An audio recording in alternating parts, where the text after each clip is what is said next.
आप देख रहे हैं इंडिया टाउन न्यूज, भारत की बात। 15 मार्च 2007 बस्तर में रानी बोदली की वो खूनी रात जिसने पूरे देश को चौंका दिया। नमस्कार, आप देख रहे हैं इंडिया टाउन न्यूज और मैं हूं आपके साथ मर्सी। बस्तर क्षेत्र में माओवादियों के हमले और उनके द्वारा की गई हिंसा के कारण आज भी कई लोग दुख और दर्द के साथ जी रहे हैं। 15 मार्च आज ही का दिन 15 मार्च 2007 को रानी बोदली गांव में हुई घटना ने पूरे देश को चौंका दिया था। इस हमले में 55 जवान शहीद हो गए थे और 25 जवान बुरी तरह से घायल हुए थे। ये मामला माओवादियों ने रात के अंधेरे में किया था और यह घटना बस्तर के इतिहास में एक काले अध्याय के रूप में दर्ज हो गई है। इस हमले के पीछे का कारण सलवा जुडूम आंदोलन और माओवादियों के खिलाफ संघर्ष था, जिससे रानी बोदली के इस छोटे से गांव में एक गहरा संकट आ गया, जिसके बाद आज तक यहां कोई त्योहार नहीं मनाया गया। इस घटना की जटिलताओं को और उसकी भयावह को जानने के लिए हम आपको ले चलते हैं उस रात की गहरी दहशत में। रानी बोदली में 15 मार्च 2007 को आधी रात के समय माओवादियों ने हमला किया था। रात के करीब 1 बजे के आसपास जब सैनिक अपनी ड्यूटी के बाद अपने बैरक में सोने जा रहे थे, अचानक गोलियों की आवाज सुनाई दी। यह हमला इतना अचानक और भयंकर था कि जवानों को संभलने का समय भी नहीं मिला।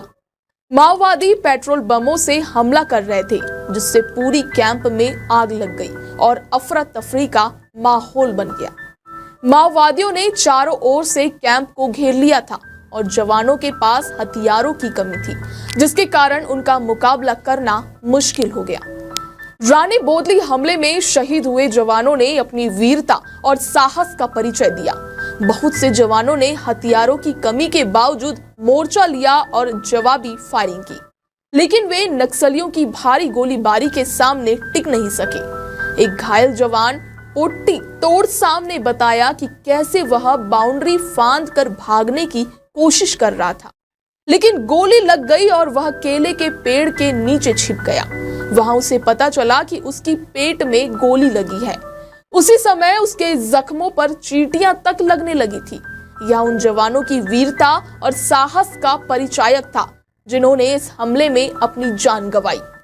हमले के दौरान गांव वालों ने भी अपनी जान की परवाह किए बिना घायल जवानों की मदद की। जब सुबह फोर्स मौके पर पहुंची तो गांव वाले घायल जवानों को पानी, चाय और जरूरी मदद देने के लिए आगे आए।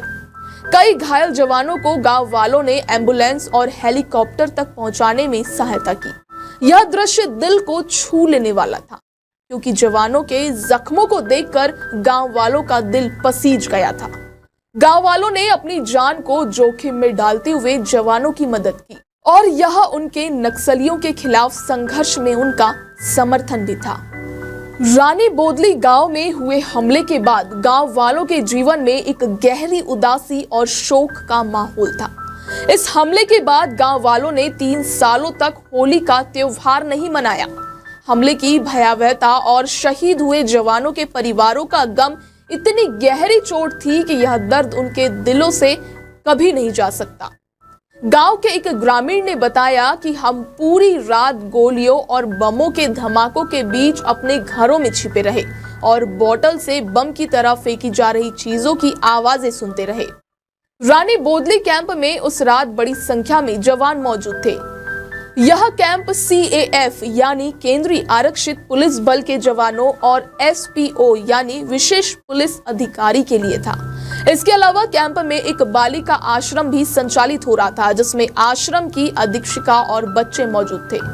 लेकिन माओवादी हमले के बावजूद आश्रम के बच्चों और उनकी अधीक्षिका को किसी भी प्रकार का नुकसान नहीं हुआ।